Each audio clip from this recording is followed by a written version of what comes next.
Hello students. तो आज हम जो टॉपिक पढ़ने जा रहे हैं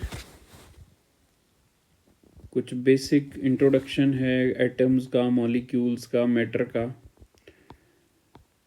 तो चलिए शुरू करते हैं हम आज का टॉपिक। पिछले टॉपिक में हमने पढ़ा था केमिस्ट्री के बारे में, तो आज हम पढ़ेंगे सबसे पहले मैटर के बारे में। Matter is defined as anything occupies space, has mass and presence of which can be felt by any one of our five senses।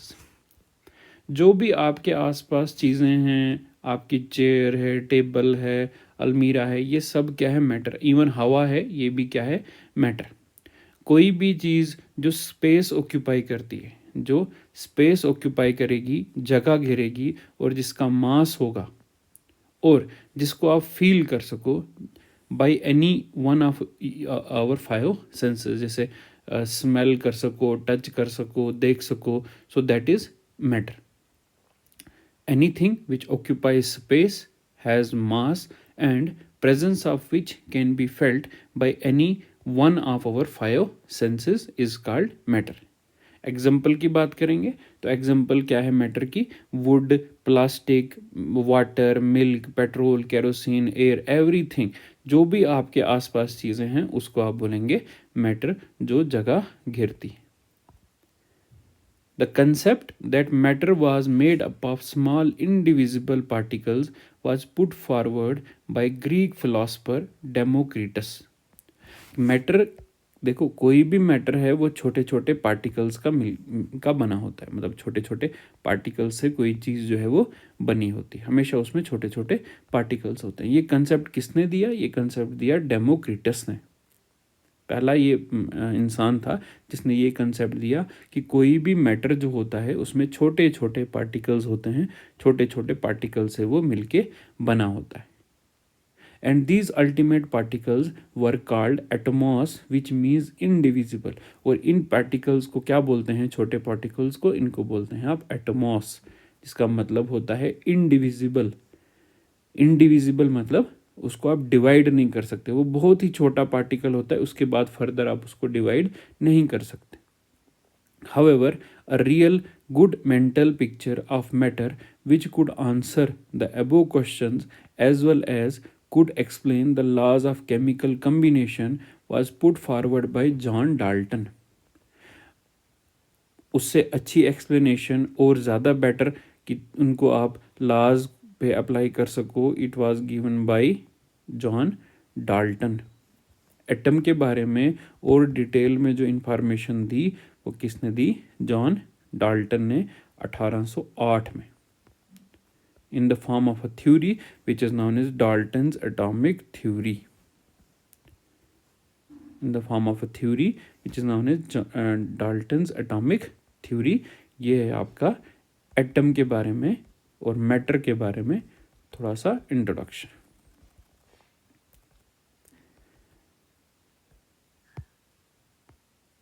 Now what is an atom?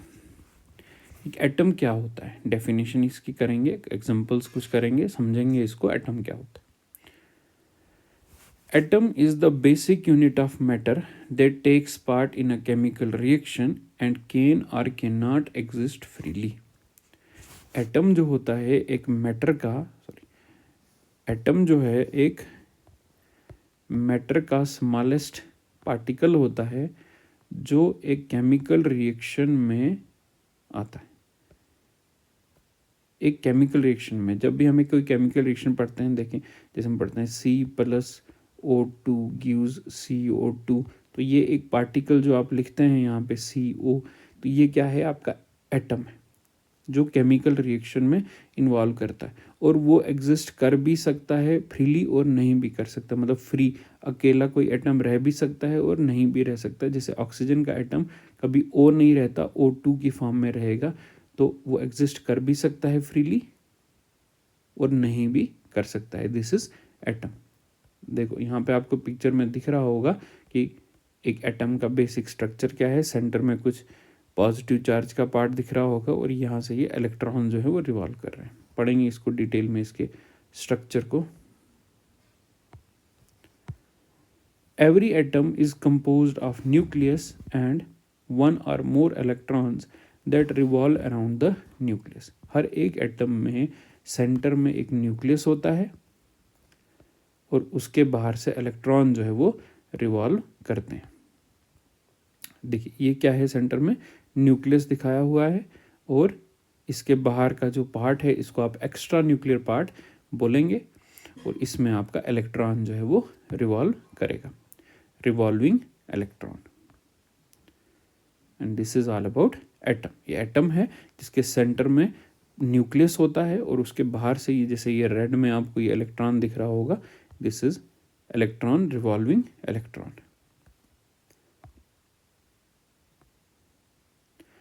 The nucleus is made up of one or more protons and typically a similar number of neutrons. Atom में जो nucleus होता है वो nucleus किस चीज़ का बना है, nucleus के अंदर होते हैं प्रोटॉन। देखिए एटम में तीन चीज़ें होती हैं, प्रोटॉन, इलेक्ट्रॉन और न्यूट्रॉन। प्रोटॉन जो है वो पॉजिटिव चार्ज का होता है, इलेक्ट्रॉन नेगेटिव चार्ज का और न्यूट्रॉन जो है वो न्यूट्रल होता है। ये प्रोटॉन कहाँ होता है, ये न्यूक्लियस के अंदर होता है, यहाँ पे होता है ये proton. Typically a similar number of neutrons, और जितने उसमें प्रोटॉन होते हैं न्यूक्लियस के अंदर होता है प्रोटॉन और न्यूट्रॉन, और जितने प्रोटॉन होते हैं उतने ही न्यूट्रॉन भी होते हैं न्यूक्लियस के अंदर, और बाहर होते हैं आपके इलेक्ट्रॉन, बाहर होते हैं इलेक्ट्रॉन। तो न्यूक्लियस के अंदर क्या क्या होता है, प्रोटॉन और न्यूट्रॉन। जो प्रोटॉन पॉजिटिव चार्ज का होता है, न्यूट्रॉन जीरो होता है, और इलेक्ट्रॉन जो है वो नेगेटिव चार्ज का होता है। This is proton and this is neutron. Plus वाला प्रोटॉन है और जिसको कुछ नहीं लिखा दैट इज न्यूट्रॉन, वो उस पर कोई चार्ज नहीं होता। Protons and neutrons are called nucleons, क्योंकि ये प्रोटॉन्स और न्यूट्रॉन्स न्यूक्लियस के अंदर मिलते हैं, न्यूक्लियस के अंदर होते हैं ये दोनों प्रोटॉन और न्यूट्रॉन, इसलिए इनको न्यूक्लियंस भी बोलते हैं।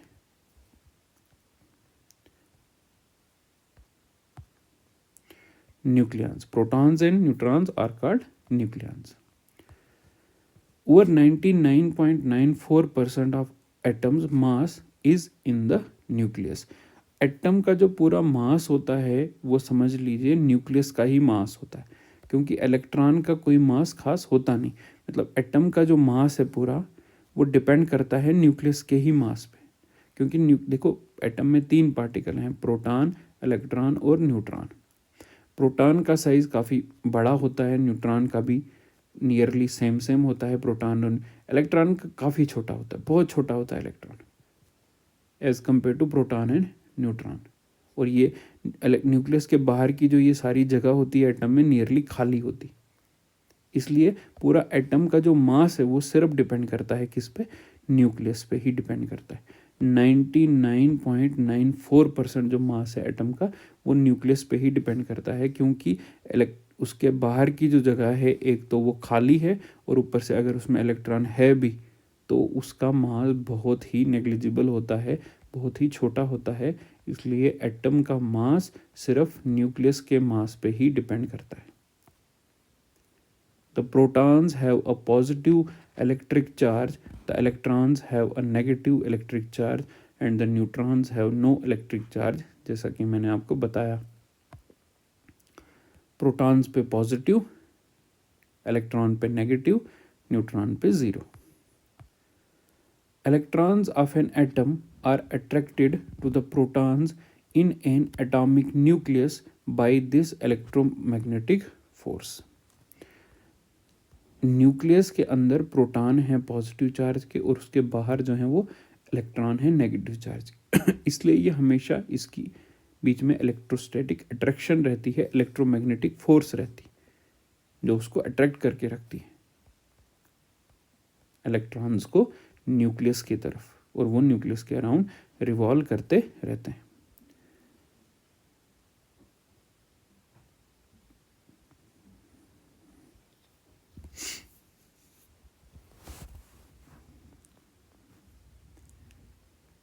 How the particles with the same charge move apart and the particles with the different charges move together. अब आपको पता है कि लाइक चार्जेस जो हैं वो रिपेल करते हैं, अनलाइक चार्जेस जो हैं वो अट्रैक्ट करते हैं।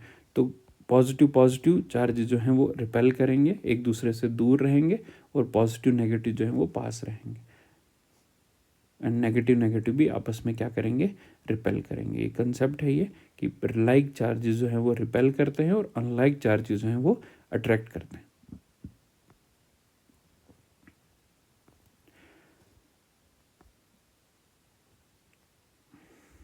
The protons and neutrons in the nucleus are attracted to each other by different force, the nuclear force, which is usually stronger than the electromagnetic force, repelling the positively charged protons from one another. बात ये आ रही है कि अगर nucleus के अंदर, ये nucleus है आपका, इसमें प्रोटॉन है और साथ में न्यूट्रॉन भी, तो क्योंकि इतने छोटे से स्पेस में आपके दो पॉजिटिव चार्ज भी साथ साथ में, तो क्या वो रिपेल नहीं करेंगे एक दूसरे को? क्योंकि पॉजिटिव पॉजिटिव चार्ज के हैं तो साथ में कैसे रह रहे हैं वो? क्योंकि ये पॉजिटिव चार्ज के हैं तो ये आपस में रिपेल करेंगे। तो इस तरह की फोर्स को आप बोलेंगे इलेक्ट्रोमैग्नेटिक फोर्स या इलेक्ट्रोमैग्नेटिक रिपल्शन। मगर साथ में वहाँ एक तरह की और फोर्स होती है जिसको आप बोलते हैं न्यूक्लियर फोर्स। न्यूक्लियस के अंदर जो फोर्स प्रोटॉन्स को या न्यूट्रॉन्स को होल्ड करके रखती है, that is nuclear force, which is stronger than the electromagnetic force repelling the positive charge. ये न्यूक्लियर फोर्स अट्रैक्शन जो है वो ज़्यादा होती है एज कंपेयर टू रिपल्शन। इसीलिए न्यूक्लियस जो है वहाँ पे न्यूक्लियर फोर्स की वजह से वो आपस में क्या रहते हैं, अट्रैक्टेड रहते हैं, एक जगह पे बाउंड रहते हैं न्यूक्लियस के अंदर, क्योंकि अट्रैक्शन ज़्यादा होती है due to nuclear force as compare to repulsion due to electromagnetic force. ये एटम के बारे में इंफॉर्मेशन थी। What is molecule? एक मॉलिक्यूल क्या होता है? A group of atoms exist as one species having same properties is known as molecule. एक मॉलिक्यूल क्या होता है? जब एटम कंबाइन होंगे, जैसे दो एटम कंबाइन होंगे, ग्रुप ऑफ दो भी हो सकते हैं, दो से ज़्यादा भी हो सकते हैं, एटम्स कंबाइन हो जाएंगे और एक ही यूनिट में रहेंगे, एज वन स्पीशीज रहेंगे जिसमें सेम प्रॉपर्टीज़ होंगी। सारे मॉलिक्यूल की सेम प्रॉपर्टी। जैसे अगर वाटर का हम बोलें तो वाटर का फार्मूला है H2O। इसमें क्या है, दो हाइड्रोजन के एटम और एक ऑक्सीजन का एटम साथ में रहते हैं और कुछ इनकी एक स्पेसिफिक प्रॉपर्टी। ऐसा नहीं कि ऑक्सीजन की अलग से प्रॉपर्टी है, हाइड्रोजन की अलग से प्रॉपर्टी है, पूरे मॉलिक्यूल की एक प्रॉपर्टी है। तो दिस इज अ मॉलिक्यूल कि जिसमें atoms exist as one species, group of atoms exist as one species having same properties is known as a molecule, which can be independently exist। और ये independent existence उसकी हो सकती है। हमने कल बोला था कि एक एटम जो होता अभी पीछे मैंने बोला कि एक एटम जो है वो एग्जिस्ट कर भी सकता है और नहीं भी कर सकता, बट एक मॉलिक्यूल हमेशा फ्रीली एग्जिस्ट करता है। एग्जांपल देखें तो ये एक मॉलिक्यूल है। अब स्ट्रक्चर आपको, दिस इज C2H6, मतलब 2 कार्बन और 6 हाइड्रोजन साथ में रखे हुए हैं। This is a molecule. यहाँ ये सेंटर में इसको कार्बन बताया गया है और ये 1 2 3 4 5 और 6, इनको आप हाइड्रोजन मान सकते हैं। मतलब देखा जाए तो ये कार्बन है 2 और हर कार्बन के साथ 3 हाइड्रोजन लगे हुए हैं। This is a molecule. ये एक मॉलिक्यूल है जो फ्रीली एग्जिस्ट कर सकता है।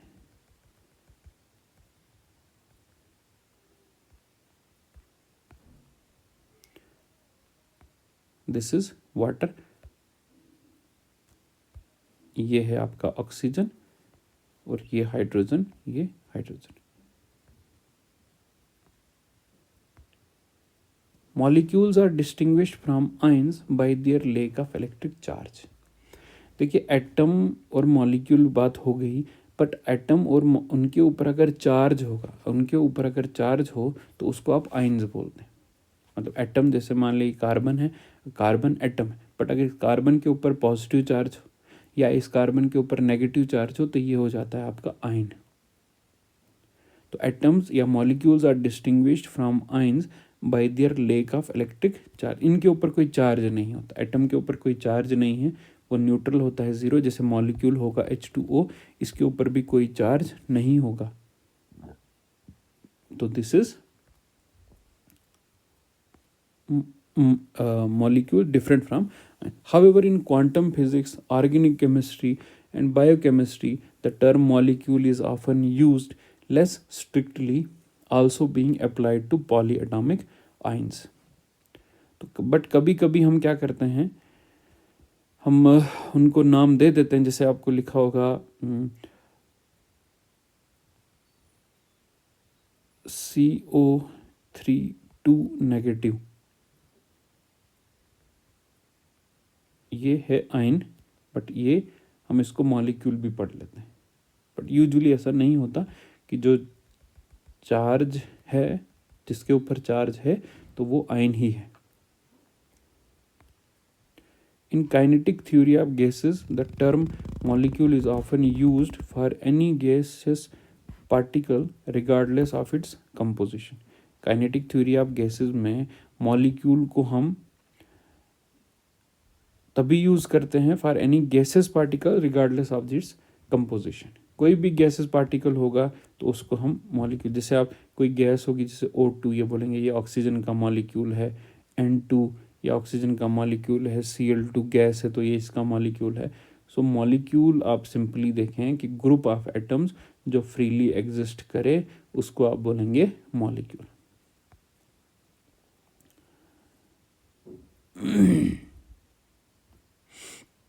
अब देखिए, एक मॉलिक्यूल जो है वो होमोन्यूक्लियर भी हो सकता है, that is consist of atoms of the single chemical element, और it may be chemical compound composed of more than one element. Same elements भी हो सकते हैं, जैसे अगर हम O2 की बात करेंगे तो उसमें 2 एलिमेंट सेम होते हैं, ये भी मॉलिक्यूल है। बट डिफरेंट भी हो सकते हैं, जैसे वाटर की बात करेंगे तो H2O, इसमें हाइड्रोजन और ऑक्सीजन 2 अलग अलग एटम है, फिर भी ये भी मॉलिक्यूल ही है। ये भी मॉलिक्यूल है, ये भी मॉलिक्यूल है। ये होमो एटॉमिक है। होमो एटॉमिक, होमो मीन्स सेम एटम वाला, और ये आप बोल सकते हैं ये hetero atomic, homo atomic and hetero atomic molecules. तो मॉलिक्यूल जो है वो होमो एटॉमिक भी हो सकता है, वो हेट्रो एटॉमिक भी हो सकता है। Atoms and complexes connected by non-covalent bonds such as hydrogen bonds or ionic bonds are generally not considered single molecules. देखो कभी कभी क्या होता है, जैसे आपका ये एक मॉलिक्यूल है, ये आपका दूसरा मॉलिक्यूल, कभी कभी उनके बीच में भी अट्रैक्शन होती है, उनके बीच में भी एक बॉन्ड होता है, बट वो कोवलेंट बॉन्ड नहीं होता, नॉन कोवलेंट बॉन्ड होता है। उनके बीच में अट्रैक्शन होती है, बॉन्डिंग होती है, मगर वो नॉन कोवलेंट बॉन्डिंग होती है। आप इस स्ट्रक्चर को आप मॉलिक्यूल नहीं बोल सकते। मॉलिक्यूल एक यूनिट है ये वाला, जिसके बीच में आपके प्रॉपर बॉन्डिंग हो, एटम जो है वो जुड़े हुए हों। ये जो बीच की अट्रैक्शंस होंगी दो मॉलिक्यूल के बीच में, इस पूरे पार्ट को आप मॉलिक्यूल नहीं बोलेंगे, इस सिंगल चीज़ को आप मॉलिक्यूल कहेंगे। So this is molecule.